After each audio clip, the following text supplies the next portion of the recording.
22 कोटी देवनायक गोंधळ घाली ती कौतुक एका जनार्दनी नाचे देख गोंधळा यो जगदंबे मूळ पीठा तू अंबे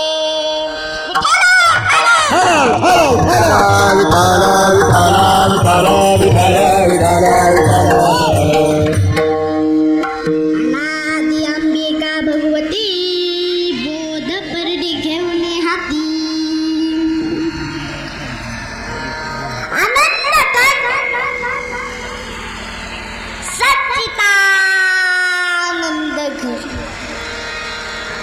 परात्पर पूर्ण परब्रह्म प्रकाश भगवान परमात्मा आणि त्या भगवान परमात्म्याच्या सेवेसाठी घेतलेला अभंग कुणाचा आहे म्हणाल तर पांडुरंगरायाचे एकनिष्ठ भक्त शांती ब्रह्म म्हणून ज्यांना ओळखले जाते असे असणारे संत ज्यांनी गंगेचे पाणी रामेश्वरला अर्पण करण्यासाठी आणले होते पण रस्त्यात एक गाढव ताणलेला दिसला व्याकुळ झालेले होते ते गाढव आणि गंगेचे पाणी रामेश्वरला अर्पण करण्याऐवजी त्या गाढवाला पाजले असे असणारे संत श्री क्षेत्र पैठण निवासी अभंग संत एकनाथ महाराज यांचा आहे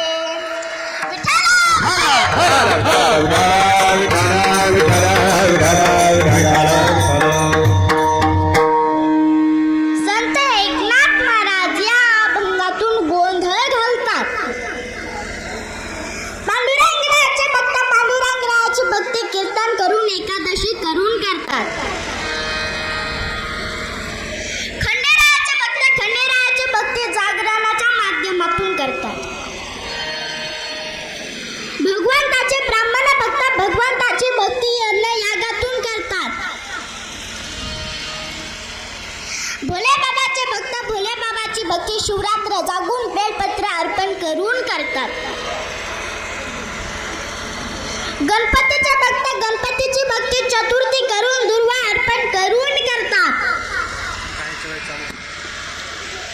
बालाजीचे भक्त बालाजीची भक्ती सोने वाहून डोक्याचे केस अर्पण करून म्हणजे सौंदर्य अर्पण करून करतात भगवान दत्तात्रयाचे भक्त भगवान दत्तात्रयाची भक्ती गुरुवार करून गुरुपौर्णिमा करून करतात त्याचप्रमाणे अगदी त्याचप्रमाणे देवीचे भक्त देवीची भक्ती गोंधळाच्या माध्यमातून करतात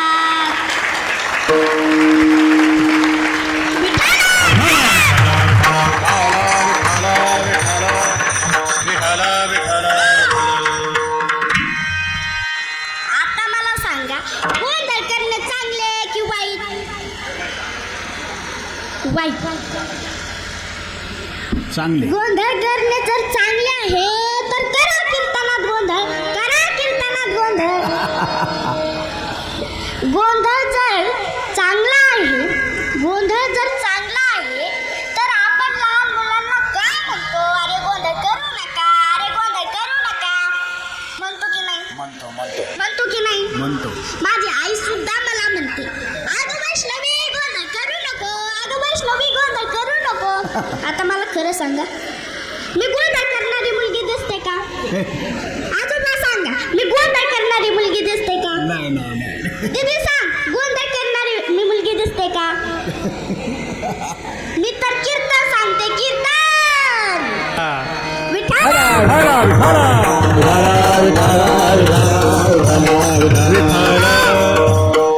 एका शाळेत मुलं गोंधळ करीत होती साहेब इन्स्पेक्शनला आले तसे गोंधळ करणारा वर्गात शिरले साहेब वर्गात गेले तरी मुलांचा गोंधळ बंद होईना मग साहेबांनी मुलांना प्रश्न विचारला अरे लेका कुणी जाईल आता मात्र मुले गप्प बसली परत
तुमचे मास्तर झाले हे का तुमचे मुले झाले? हेडमास्तर हळूच म्हणाले, साहेब तसं रागू नका, साहेब तसं रागू नका, मी त्या दिवशी रजेवर होतो. मी तर त्या दिवशी रजेवर नसतो ना, तर मुलांना लागत जाळून दिली. नंतर साहेबांनी हेडमास्तरांपुढे साष्टांग दंडवतच घातलं.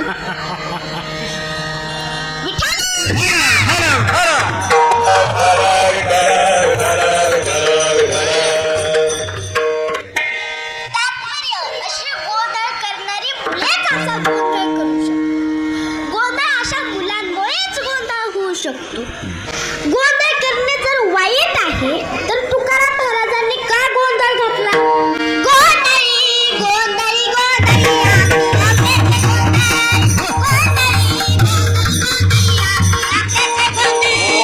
गोंधळी गोंधळी गोंधळी आम्ही आंब्याची गोंधळी, गोंधळी गोंधळी गोंधळी आम्ही आंब्याची गोंधळी.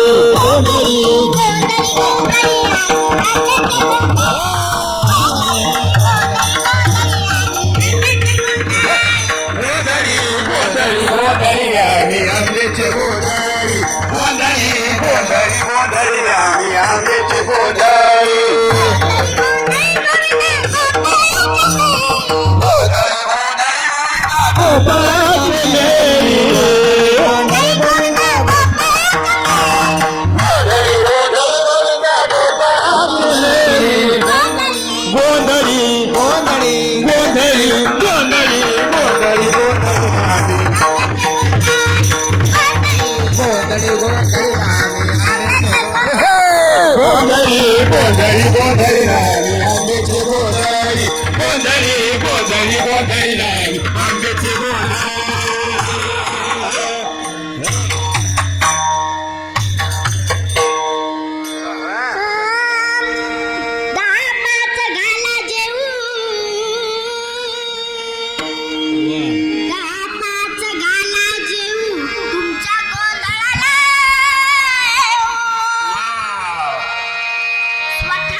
एकाने विचारले, महाराज तुमच्या गोंधळाची सुपारी का? महाराज म्हणाले, तुकाराम महाराज म्हणाले, आमचा जर गोंधळ घालायचा असेल तर 10-5 लोकांना जेवू घाला, हीच आमची सुपारी. एकाने प्रश्न केला, महाराज आम्ही गोंधळाच्या निमित्ताने देवीला कापतो, म्हणजेच देवी पुढे कापतो, आणि तुम्ही तर मालकरी आहात, तुम्ही ते खाणार? तुकाराम महाराज म्हणाले, अरे बाबांनो, कापणी हे चांगली नसते. एकाने प्रश्न केला, पण महाराज आमची प्रथा चालत आलेली आहे, कापण्याची प्रथा चालत आलेली आहे, त्याचं काय? तुकाराम महाराज म्हणाले, बाबांनो, कापणी ही चांगली नसते. ते 4 पायाचे गरीब जीव, मुका प्राणी, ज्याला बोलता येत नाही, असा ज्याचा कैवारी कोणी नाही, त्याला कापू नका. आणि कापायचेच असेल तर काय कापा? काम क्रोध बकरा मारा, काम क्रोध बकरा मारा, पूजा रखमाईच्या बरा. गोंधळी गोंधळी नामी आंब्याची गोंधळी, गोंधळी गोंधळी गोंधळी नामी आंब्याची गोंधळी, गोंधळी गोंधळी गोंधळी नामी आंब्याची गोंधळी, गोंधळी गोंधळी गोंधळी नामी आंब्याची गोंधळी, गोंधळी गोंधळी गोंधळी नामी आंब्याची गोंधळी, गोंधळी गोंधळी गोंधळी नामी आंब्याची गोंधळी.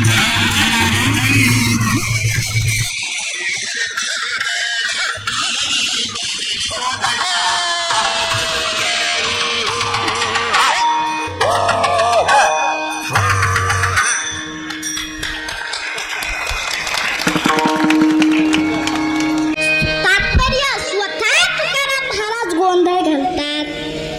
विठ्ठल विठ्ठल विठ्ठल विठ्ठल विठ्ठल विठ्ठल. गोंधळ 2 प्रकारचा आहे.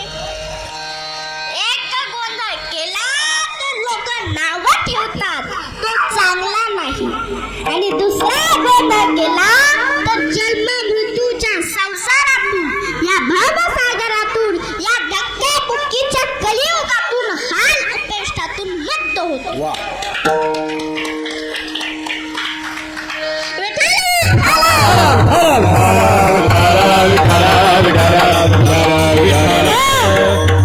आणि आपण जो गोंधळ घालत आहोत तो देवीचा गोंधळ आहे. पण कोणत्या देवीचा आहे हे आजच्या अभंगाच्या प्रथम चरणात